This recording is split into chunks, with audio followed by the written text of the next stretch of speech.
Hey everybody, welcome to the Education of a Weaponized Man podcast. I'm Greg LeBuff here with you, and I wanted to jump on because something happened last Friday here, and I felt really strongly that I had to address this. You see, we are losing. We are losing to violent criminals. We are losing to a broken justice system. We are losing to an overloaded healthcare system, and we are losing our women and children to violent murders. And it's enough. And this is the whole purpose and whole mission of what I do. And so I wanted to jump on because I want to share with you and talk about the tragedy that happened last Friday, where a mother and her child were randomly attacked by a stranger outside of their school just before 5 p.m. And they were attacked and stabbed to death. And this is not just a tragedy that is impacting a family, their children, the schoolmates, the families that in that community. It's an entire city should be outraged by this. And so we're going to talk about this, and I want to do a deep dive, and I want to share some of my points. So back in 30 seconds. Hey everybody, for those of you that don't know me, my name is Greg LeBuff, and I'm sharing insights for how I went from the victim of a brutal attempted murder to weaponizing my mind and body, mastering the tool of violence so that I can protect myself and my family from violent criminal assault, and how for the past 30 years I've been helping good people just like you do the same. Welcome to the Education of a Weaponized Man podcast. Okay, so again, I'm talking about the stabbing that happened outside of Crawford Plains School last Friday, May 5th. And where a mother and her daughter, it was actually two daughters, but the mother and the oldest daughter were murdered. And just for those that may not have heard about this, the daughters, an 8-year-old and a younger child, had walked home from school. They couldn't get into the house, so they phoned their mother, and they walked back to the school where they were going to meet their mother. And when they got back to the school, the mother had obviously gotten out of the car, met the children, and a random stranger, a man known to police, attacked them with gardening shears.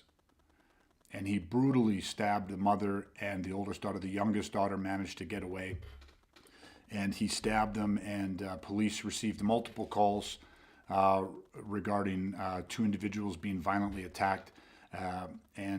When they arrived on scene, the suspect had fled. The mother was dead on arrival of police, and they began to administer life-saving measures to the young daughter, who was transported by EMS to the hospital, who later succumbed to injuries.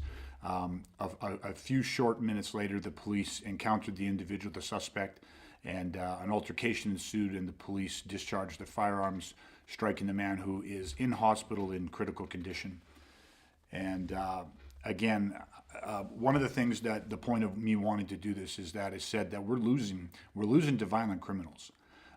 The police chief had come out and had said that Edmonton is seeing an increase in random violent assaults citywide. Right? This is happening more and more frequently. Why? We are losing because of a broken justice system. You see, this individual, the attacker, was known to police. Matter of fact, it goes back as far as 2009 as one of the earliest incidents where he has had a series of charges: assault with weapons, robbery. I believe it was just last year alone he was charged in the random assault of a 12-year-old girl in the LRT. Just a month ago, this guy's been in and out of jail with various charges over the years.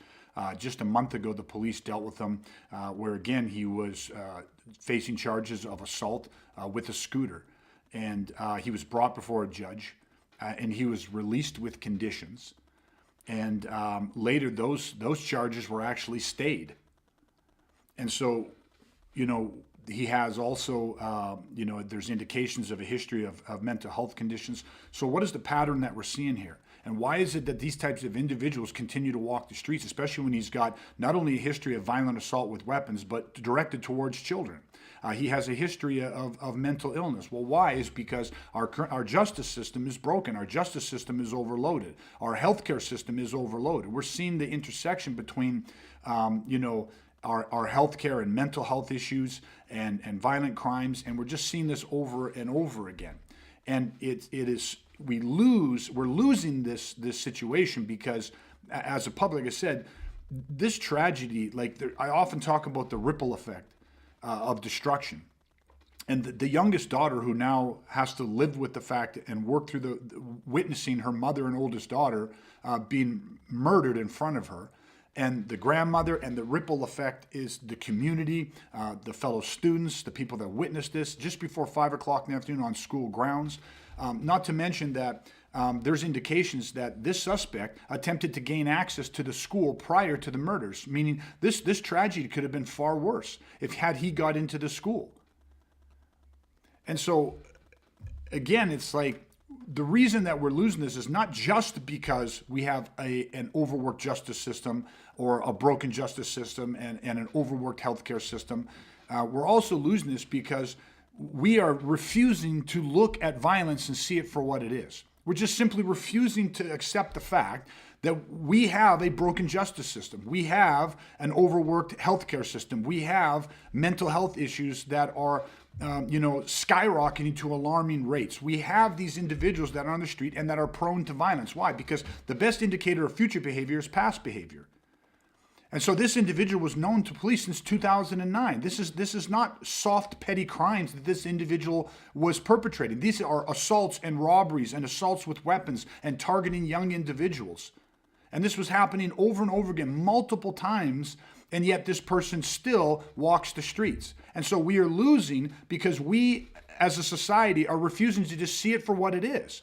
Wishful thinking or working towards a better justice system, working towards a better healthcare system is all noble, and it is all things that we should be pursuing.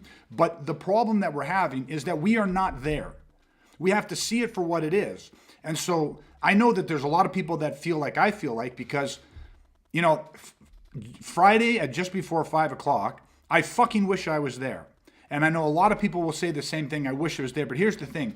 The police, 911, received dozens of calls of two individuals being brutally attacked.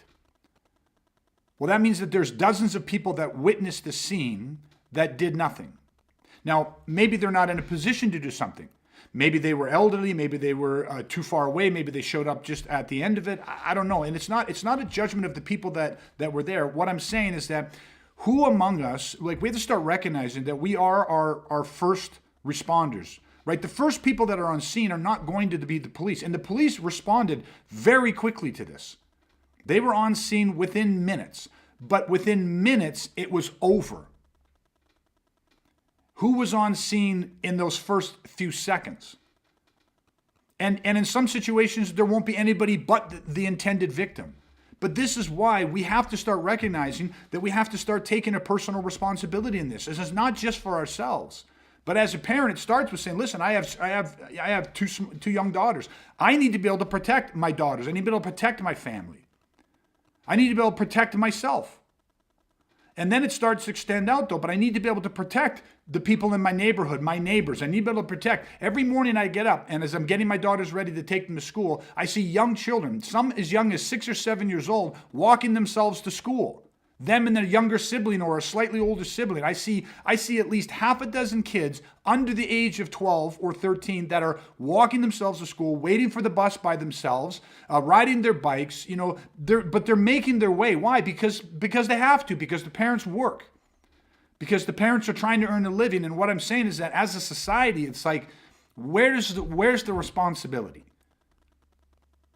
Because what I know for fact, for having done this for 30 years, is that there'll be dozens of people willing to dial 911. There'll be dozens of people willing to be the witness. And that's okay. That's good, right?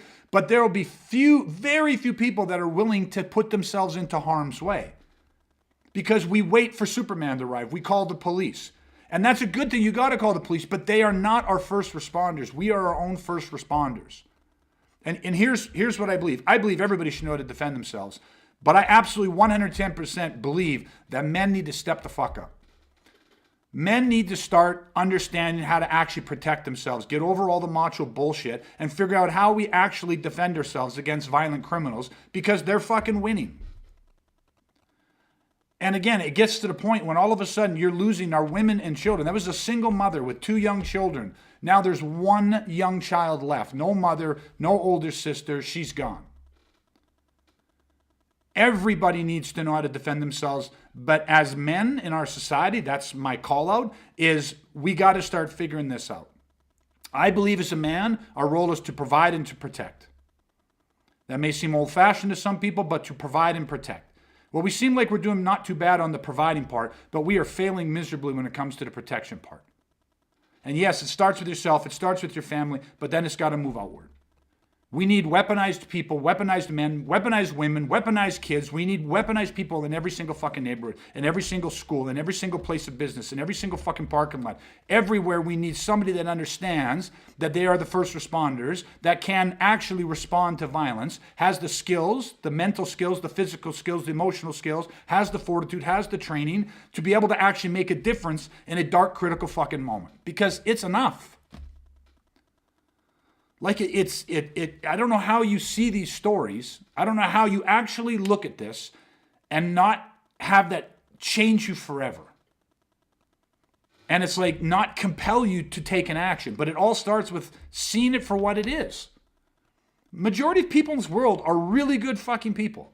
Really good people. But there are those among us. There are the people out there that are battling and struggling and they're under the influence and they are just waiting to fucking snap, just like what happened on Friday. And as a result of that, this poor mother and her daughter are gone. Brutally fucking murdered. And so again, it's like, I'm not on here to condemn our justice system or to condemn our healthcare system. These are just facts. We don't need it. I don't need to do that. The system's fucking broken. That's as simple as that. The healthcare system's overworked. These people are on the streets. And that's just the way that it is. And there are people that are working to solve those issues. And it's going to take a lot of time, and it's going to take a lot of effort, and it's going to take a lot of work and a lot of support. But in the fucking meantime, it falls to the rest of us to invest in our society and say, listen, we have to be prepared to face these individuals. I feel very, very passionately about that. And this is why I put the time and effort into our podcast and into trying to educate people and trying to share with people. So I don't pitch what we do. My goal is not to sell people on anything. But today I'm going to highly fucking recommend that you, whoever's listening to this, actually do something. Take a fucking course. Learn how to weaponize your mind and your body. Learn how to prepare not to fucking fight, but to face violent criminals and to fucking win. Period.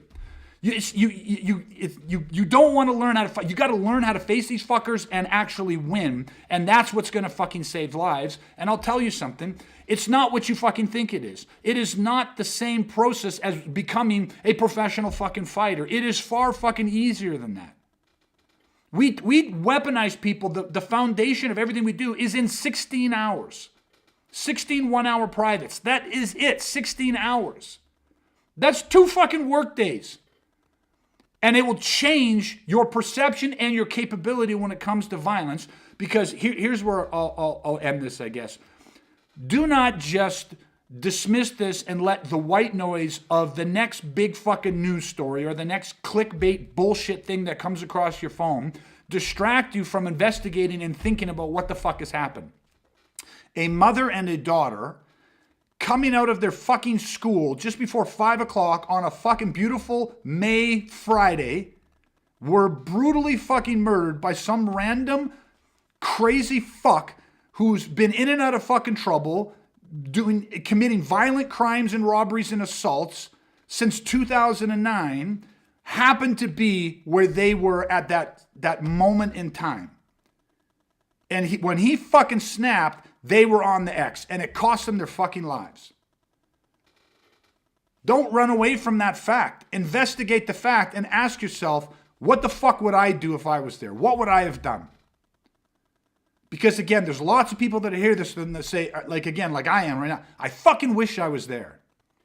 I wish I was there. Not so you can be some fucking hero. So that you can save somebody's fucking life, or at least try your ass off, right? I'd be willing to die for that shit. To protect a mother and her daughter, her 2 young, abso-fucking-lutely. You got to be ready to move towards the sound of that danger. And that requires training. That requires training, not just guts, not just the willingness, but the training. You know why? So that you can fucking survive. Because we can't afford to lose the good people that would actually not just pick up the phone and report it, but actually put themselves into harm's way before the supposed first responders can get there, because they're not the first responders.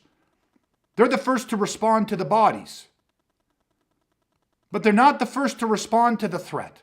The first to respond to the threat are us, the civilians, the nobodies, the average people. That is who the first real responders are, and it's time we started training like we knew that fact. So I don't know, I hope this pisses you off, because this pisses me off. This upsets me. There's, I'm experiencing every emotion you could probably fucking experience in this. And I think that it's good. We should be fucking outraged, but we got to be outraged not just emotionally. We got to be outraged to take a fucking action, to do something about it that can make a fucking difference. And that is training. It is the right mental and emotional training that is preparing you for violence. Forget all this bullshit with the ring and sport and all this other bullshit about fighting and stuff like that. It has its place. I'm talking about preparing for violence. That's what the weaponizing process does. Find a place that teaches real fucking skills, not just physical skills, but that mentally prepares you. Because the trauma of witnessing people being stabbed to death, women and children being stabbed to death, and having to put yourself into that harm's way and trying to prevent that type of stuff, it requires the right mental, emotional, and physical training to make sure that you are a well-rounded protector, ready, real, resilient, relentless, and ruthless. You can become a life-saving force in a dark, critical moment like this, and it's time we started doing it, because we're fucking losing, and enough is enough. All right, everybody, that's it. I had to jump on. I had to address this. Thanks for listening. Please like, share, comment. Send this to somebody who needs to hear it. My call out is to men, good men. It's get our heads out of the sand. Stop denying what's happening. We're losing this fucking battle, and we need more good men to weaponize, to rise regardless, and become life-saving forces in dark, critical moments. All right, everybody, that's it. Until next time, please stay safe, stay weaponized. We'll chat again soon.